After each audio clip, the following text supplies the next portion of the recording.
Okay. So I'm here presenting the podcasting for WordPress. My name is Nile Flores. I run blondish.net. I speak about WordPress, blogging, SEO. Um, I've been doing this for 13 years. Well, not the speaking part. But I really enjoy WordPress.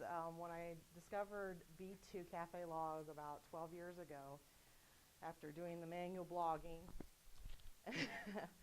I really fell in love with this program that I didn't have to manual blog, and I didn't have to worry about too much on the security issue at the time and all that stuff.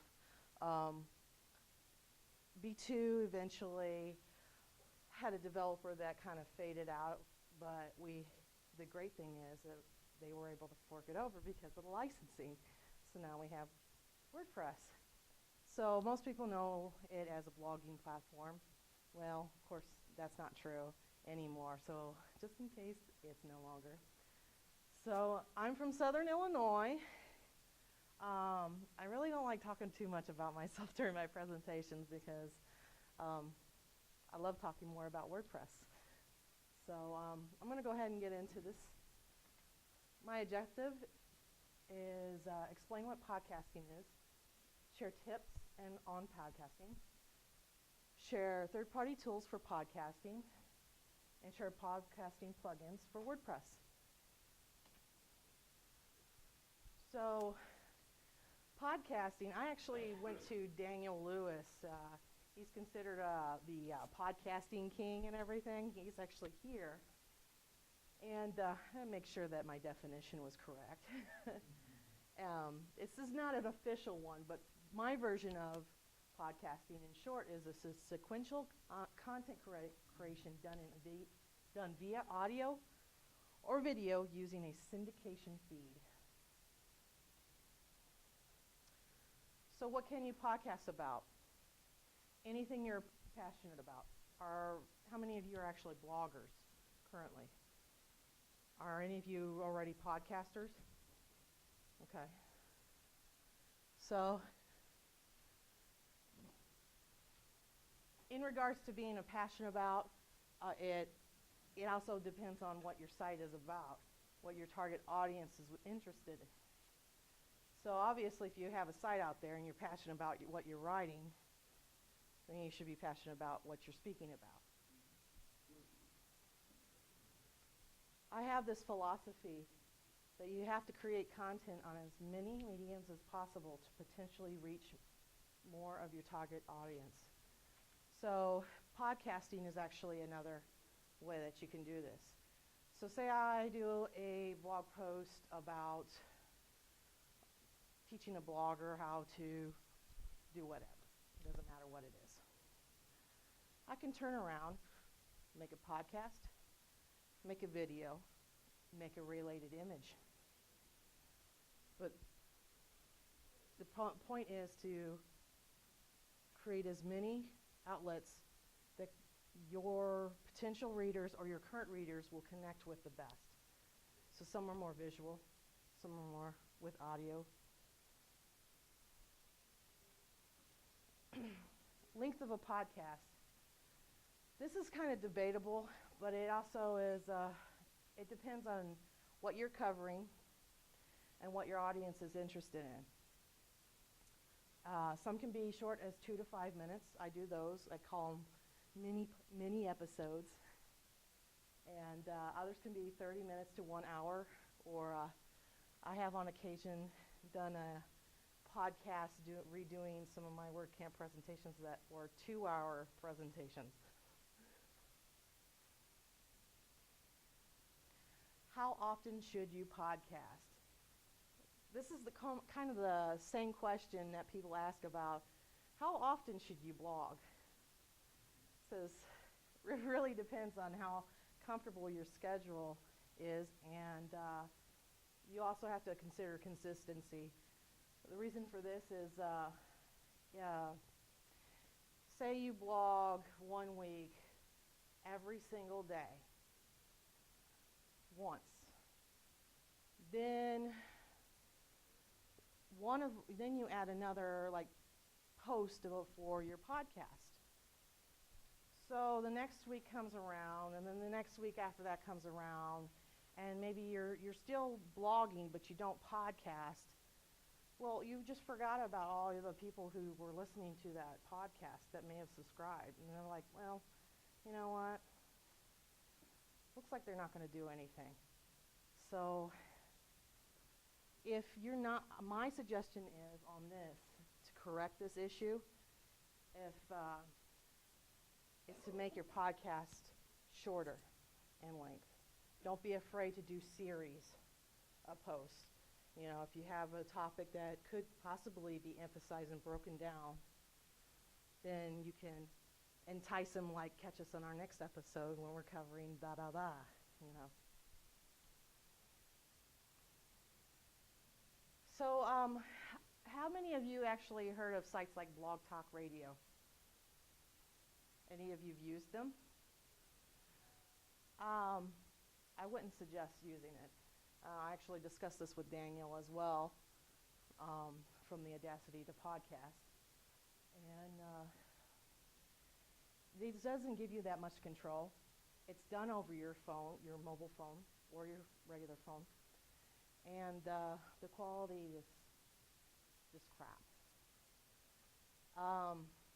In the case that you want to move and do your own thing, you're going to have to redo all those episodes because the quality is bad. I actually did this at one point as an experiment. And there were pops and lots of fuzz, and you still got the Blog Talk Radio ad.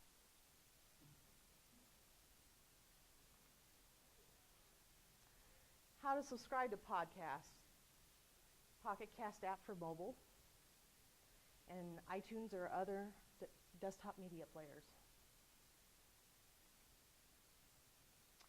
This is a big one. You probably should not be hosting your own podcast media files on your own hosting account. So I've got 2 listed that are very well recommended. I have verified it by many people, and I use, actually, myself, I use the Blueberry one. So say you have a tech site, and for some reason, TechCrunch decides to syndicate your podcast. If you have a rinky-dink, small, cruddy web host, you're probably not going to survive an hour being up. So this will help you stay up. I've also heard that, even though it's not listed, that's because I don't recommend it. The gentleman, I can't remember his name, had been syndicated, and he stored his files on Amazon. And he got a several $1,000 bill for all the bandwidth used. Yeah, so these seem to be the ones that are within reason and are most recommended. Of course, I can't talk about podcasting without giving a few tips. Like in blogging, you do want to be yourself. People can hear it in your voice when you're a big old fake. It's kind of like going to McDonald's and saying, "How may I help you?" And they don't want to. Cover topics that matter to your audience. I know you want to talk about everything, but some people just don't care. So, your best bet on remedying that situation is to ask them what they are interested in hearing about. Same can be said about blogging as well. Keep that door open to hear from them and see what they are interested in. So if you're using intro or outro music, beginning or end music, keep it brief.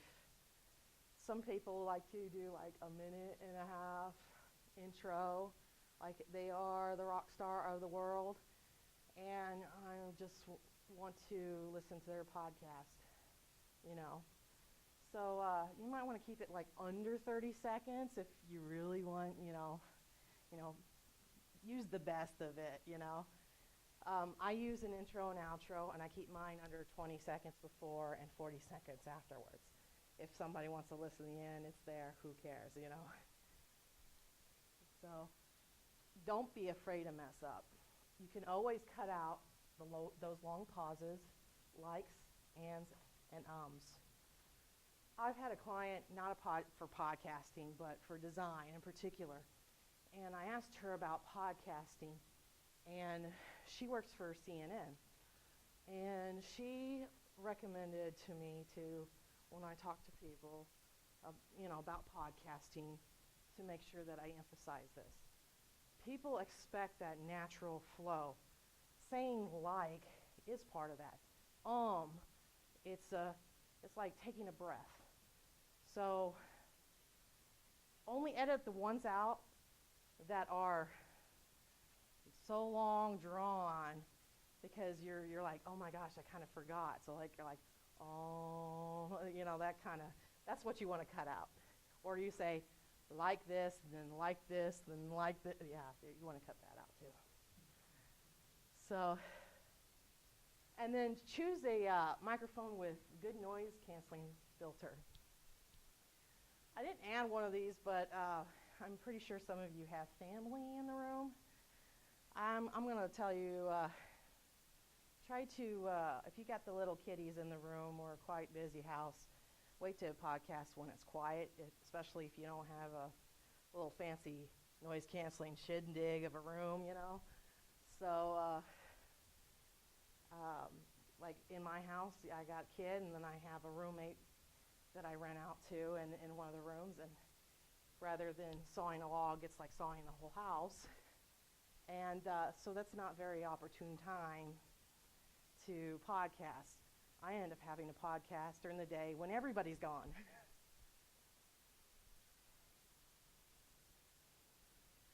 So like I kind of mentioned, podcasting, just like blogging, bless you, whoever, doesn't have to be perfect. Like anything you're trying to succeed at, that comes with time and practice. Oh, and 2 more tips. If you're concerned about SEO, create a paragraph to summarize your podcast or add a transcript. Google does like that long form on the text. It's not a requirement to do a long transcript to accompany like your podcast episode. Like for me, for any video I do, any podcast I do, I put at least 1 to 3 paragraphs in between. I make it like 150 to maybe 300 words, hopefully aiming for 300 words. And when you're done creating that podcast, if you have the tools, create a video version of your podcast and place it on YouTube. And I'm going to say this at your discretion, because it can be a double-edged sword. They actually have a closed caption feature in YouTube, and I'm believing that the closed caption would be in regards to if you don't time it just right, so then everything kind of doesn't match up to your voice. So you really have to pay close attention to that. So now that I've done some tips and some basics, so I don't know, how many of you heard of Audacity? Awesome. How many of you like it? Awesome. So Audacity is a great tool. I use it. They have actually, out of the box it doesn't come with it, but so you have to actually download and install an extra add-on called Lame MP3. For some people, this actually doesn't work. I'm one of them. So what I do is I record in Audacity. After I'm done and ready to, almost ready to put it to bed, I'll take it over to iTunes and convert it to MP3. So that is my workaround to this. Another tool is Adobe Creative Cloud. And then some of the places out there don't have a really good workaround for RSS feeds for podcasting, but FeedBurner has the podcasting tool tag to their system. So FeedBurner can be a really good tool if you're not using Blueberry or some other plugin out there.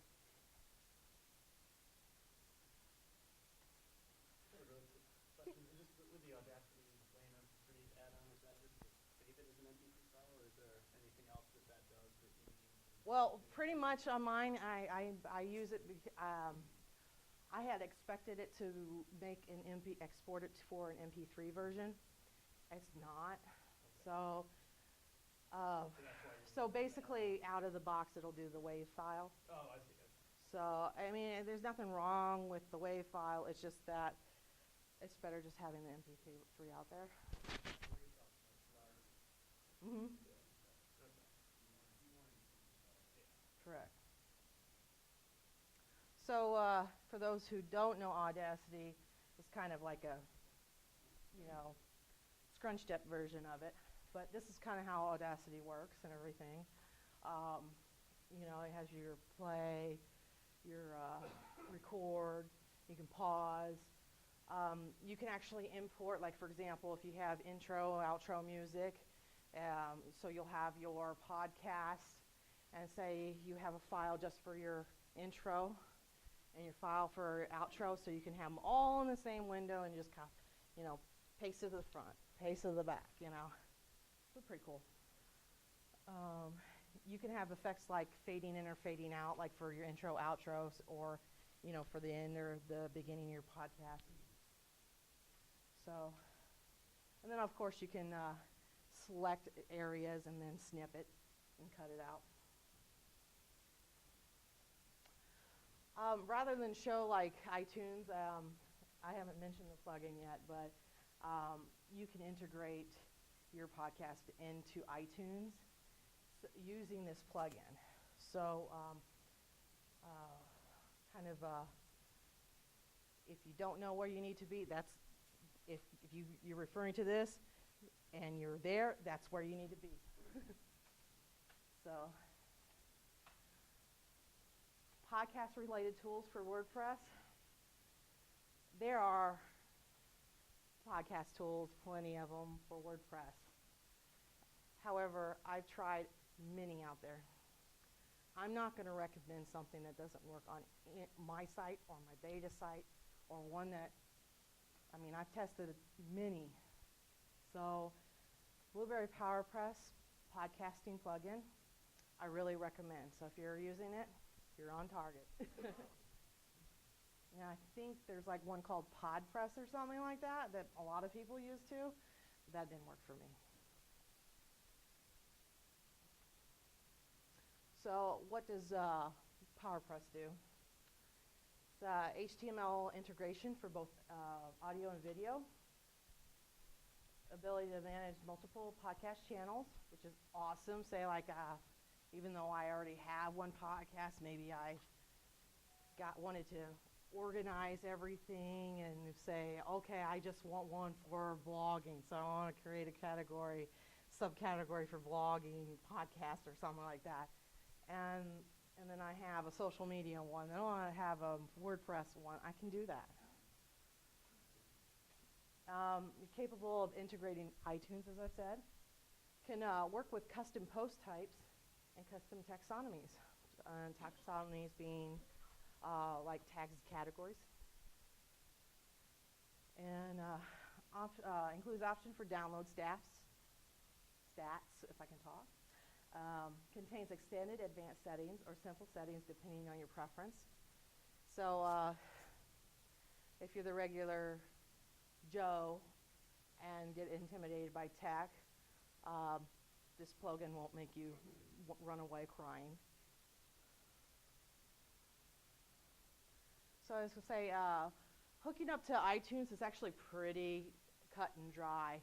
The screenshot I showed you is basically fill it out. Fill it out completely. Once you fill it out, iTunes will actually kind of review it. You should get an email back if everything's good. And then you're good to go. Then you're on iTunes. So if you're on iTunes, it kind of looks like that. Go ahead.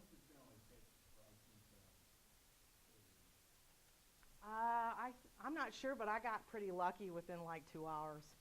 It was so. I can't tell you what they would do if it's they have some people employed just for that or.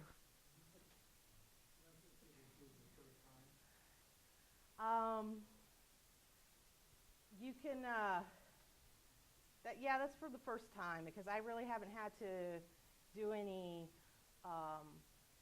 I mean, this one was just the first shot, and I didn't have any problems. I didn't have any kickback or anything like, you got to do this or something like that.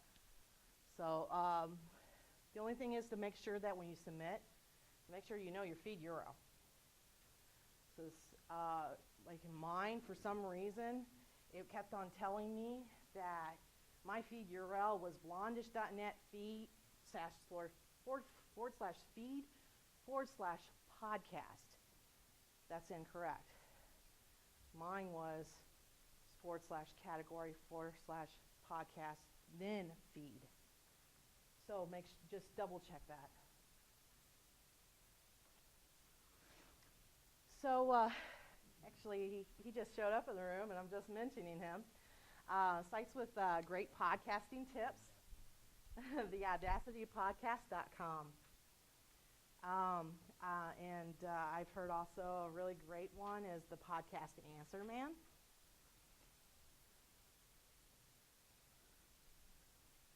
And by the way, the lame and iTunes workaround for the MP3, I learned from Daniel. So if you're curious about WordPress in particular, there's actually some really cool, there's more than this, but these are the ones I like to listen to. Dragcast.com. Some of it's a little bit technical. WP Cooler, a little bit laid back, of course, exactly how its name is. And WordPress Weekly by WP Tavern. A lot of cool tips, sometimes guests and whatnot. And my podcast, blondish.net category podcast. And I need to be congratulated because I didn't put my feed burner feed up this time.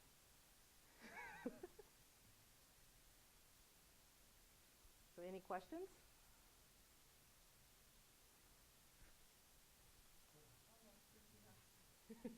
Going back to your screenshot of Audacity with waveforms, I noticed you used stereo mode rather than mono mode. You want to talk about that?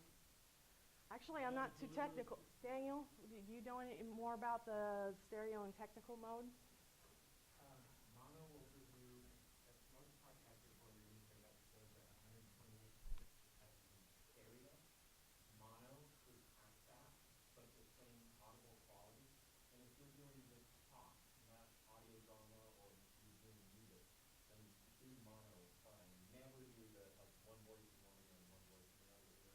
So the benefit to do mono is it's half the size, which means it uploads twice as quickly, it downloads twice as quickly, and it takes only half the file space on your media host or wherever you're hosting.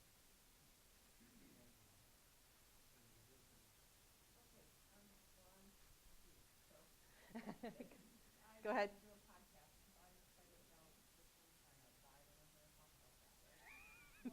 I love it.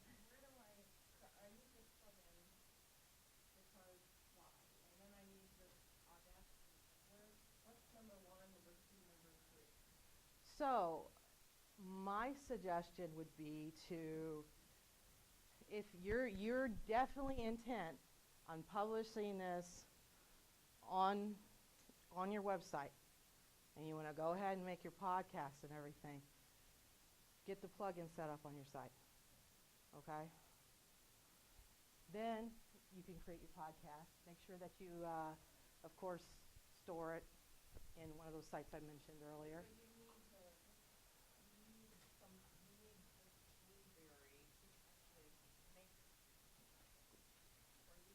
You need it so it will help you syndicate it better, so that you can. It'll, for example, if you want to include it with iTunes, it will redirect your feed better to iTunes, so it'll pick it up, or so that your RSS feed, by any like feed reader like FeedBurner, your actual podcast will show up in the feed. So that would be my mind. Do you have any feedback on that too? No? I got it? Yes! I can help you. I mean, if you want to record using a tool like Audacity, for example, Correct. it's a way of digitizing your voice and creating a digital file that you can then distribute through these tools. So that's the first step in being recorded. Audacity is for that. Correct. Then you're talking about the tool to make sure you have the right type of file. Correct. And then you need this to put it on your website. And you need the other to store it so that it doesn't crash. Yes. So what this does is whenever you put it on your website, like in your post, and you publish it, like it will put that podcast so they can play it. You know. Put it on iTunes or something, so you have to keep Exactly. with downloads to all the people that listen to podcasts. Correct. Your web host is going to like show you and make them a distributor of audio, specifically video content. Correct. It's a huge step. That's why a lot of people tell you, for example, video. Why don't you use YouTube? Exactly. You get that Google juice, and with this, it's just taking all that stress that's going to be on your site. Say, in the case that you do have a popular podcast, regardless of if you get syndicated by one or more people, that you're not going to be down, and when you're down and people love you, you're going to get complaints. Everybody's going to like, well, I'm not going there anymore.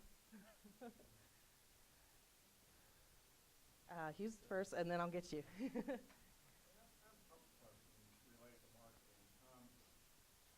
With regard to a really good launch template, say somebody's going to launch with a podcast, what kind of the groundwork that should be laid to be able to get a pretty decent audience to get that first launch podcast and listen to it, and then build your audience? And then the second question is, so sometimes podcasting will work into radio work where you broadcasted something and then people hear it and then they're going like, boy, you should like do a radio program too. That actually, I don't have any personal experience with that there, but I've had actually. There's a guy that does one of the local radio stations, and extends actually pretty far. It can be heard from the middle of Illinois all the way out to St. Louis, or the middle of Illinois to the Indiana border. And outside of the radio station, they have a local podcast, and it's kind of like your morning show with all the giggles and sometimes tomfoolery and all that kind of stuff too. I mean, it's pretty interesting and everything, but I'm sure there's probably instances where you have a great voice and you're really engaging and whatnot, maybe they have. Then on the marketing aspect, so you're actually kind of like, wanting to reach out people, or? I want to build up for a launch. So, I realize, So of course you want to create your content, okay? Yeah. Up to that point, Right. And then you put it on your website, you have your landing pages and whatnot. And so, of course, there's like warrior forums, and then you can go to Facebook to relevant groups in those, like internet marketing or whatever. There's all sorts of groups, out there.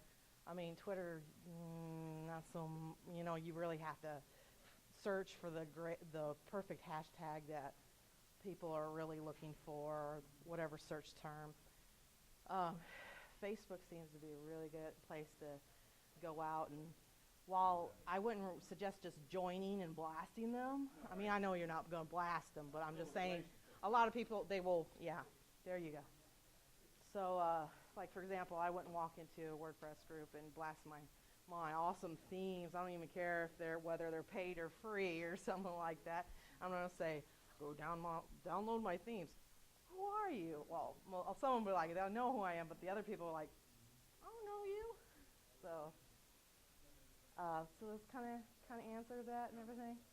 So there's not really, when we get into marketing, there's a lot of other tools just for marketing alone. But like in podcasting, that's totally separate. I mean, you still have to make your podcast, and then you have your marketing tools. So. Yeah. I've got a client that we're going to record interviews, Skype interviews every month. Okay. And then I'm going to edit them out and WordPress and things. And then we're going to cut out the audio to be one file for podcasting, and then the video will be the other. If we use this and publish like both the video feed and the downloads for the audio feed in the same place, when I submit the feed to things like Stitcher and iTunes, will it push the audio feed separate? Is it pushing the video too, or? It'll just push the audio. The video is totally separate from the audio. So, like, you want to push, like, so you're going to market this out? Are you either going to pay for it, or is it just free? Okay. So you can push it out and everything, but for example, like on iTunes, you're going to probably have to get into the point you're selling it. So you're going to have to, work on that end. I've never had to sell any kind of audio or anything. Okay. So then you don't have to worry about that. Then we don't have to go any further than that to do the big thing. Okay. So, it'll only push, like iTunes will only push that audio. But I recommend, of course, pushing that video to YouTube, so you get that Google juice. Correct. Well, what do you think about WordPress? Sorry. You said YouTube, but what about, what are you talking about? Is it Widget? Something like that. I can't say it. I've heard the issue is Google, YouTube is owned by Google, so they already put more authority over that site. I mean, come on, it's a very big dog. So you've got the power of Google, the search engine, and it's already integrated in there. So you're going to want to try to put it up there in your big dog. I know that there's other things like Vimeo and all that kind of stuff, but as I heard, that's more for the person that's not really too concerned about getting the Google juice, but they're wanting to get more elaborate and creative and whatnot. So it's kind of like the artsy community of video. You touched on indirectly on audio quality and ambient noise problems. Can you talk a little bit about your own recording environment? Do you record in a closet? Do you record in a whisper room booth? I'm in a very dark, damp cave. No, actually. Another part of that question, so I don't have to interrupt you. What about your audio change? You touched on a microphone. Do you use a USB mic? Do you use an audio interface with it? That's some stuff. Ooh. So, while I have a very effective and apparently, decent traffic for my podcast, I'm not at the point where I'm getting that fancy about podcasting. My point is to publish it. I'm not afraid of doing it and getting it out there. Okay? But yes, I use my house is actually 2 stories and everything. I actually can't kind of out in the open. I don't have any fancy rooms or anything. My office is out in the open because if I were in my room, my kid would be in there with me all day too, playing Minecraft. So, and it's a way to get me out there and making sure, like, if somebody comes to my door, I can see who's coming in and what's going on in my house. But I usually only podcast when everybody's gone. That's usually when my kid's at school and my roommate's gone. And so that's when it's the quietest. So I pick a time that's the quietest, and I just podcast. So I don't have any fancy equipment. I have well, the only thing I have fancy is I use a 32-inch TV screen for my monitor. It's a flat screen. And it's because I do a lot of graphics and everything. And then I just have a USB mic. I'm eyeballing some awesome ones. I'm not going to tell you which one when it happens. I will tweet it out, I promise. Because everybody's like, what are you using? It's really simple. It's effective. It actually has a noise canceling feature in it. It's just built in. And it's effective. It's just it doesn't pick up the local train that's 2 blocks away that comes through. Only thing I have to worry about is moving my creaky seat. Don't do it. But not fancy smancy. So if you're bootstrapping, simple works. You could go on Amazon or eBay and get a cheap one that's $15. Or you can get fancy. $50, $100, $150, more. You can get a cool setup. You could get Adobe Creative for a lot of money. But really, you can bootstrap it, and you'll be fine with Audacity. So hopefully that answer everything. Not a problem. I'm sure. What's Daniel packing in his studio? I don't know anything. I'm learning. No. What's the king packing? For starting out, I recommend the audio technique at just about 2100 USD. It used to be only $35, but because it's such a good microphone for podcasting, it's now $60 on Amazon, and the price is going up more soon. But it's a USB microphone, so you can plug it directly into your computer. We have this an XLR microphone, so if you ever decide to get professional equipment, you don't have to throw away the microphone. You can put it out here, like a blue snowball or something like that. Throw it away if you get it.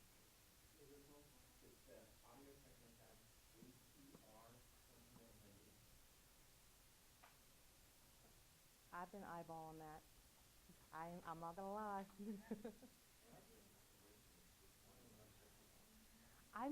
I'm honestly looking for one that has like the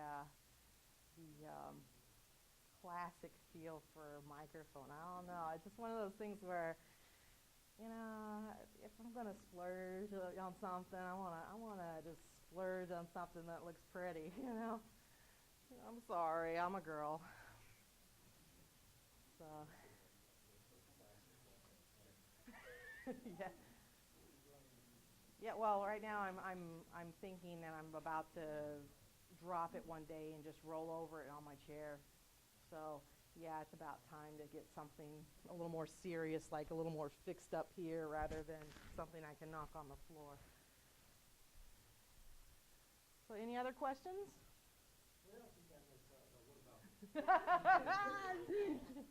What about networks like Podcast One or any of those that have like collectives of podcasters? Any part of those? Now, I really don't get involved too much into. Jay Moore, I think, does one. Podcast One. Joe Moore, people like that. For the podcasting communities and everything. Okay, Dradcast. They is one of them that they do, and then WordPress Weekly. They get a few people going.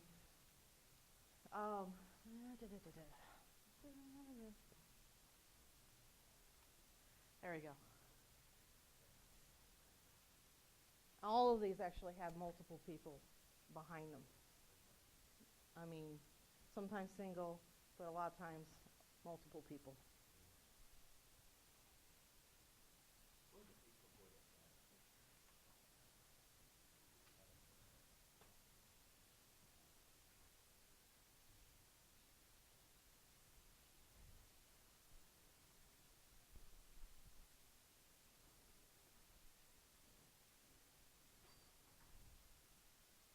I'm glad I'm not talking about video because I know somebody was going to ask, well, what's behind you when you're on video? They always ask Matt Mullenweg when he does his video chats, what's behind you?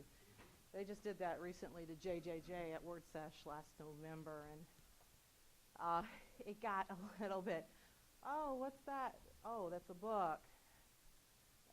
What's that character back there? Oh, that's a custom character and all that kind of stuff. He's like, anything else you want to know? That's the beauty about podcasting. You just do it and nobody has to ask you until afterwards. So, all right. Well, if anybody doesn't have any more questions, then you're free. Oh, my gosh.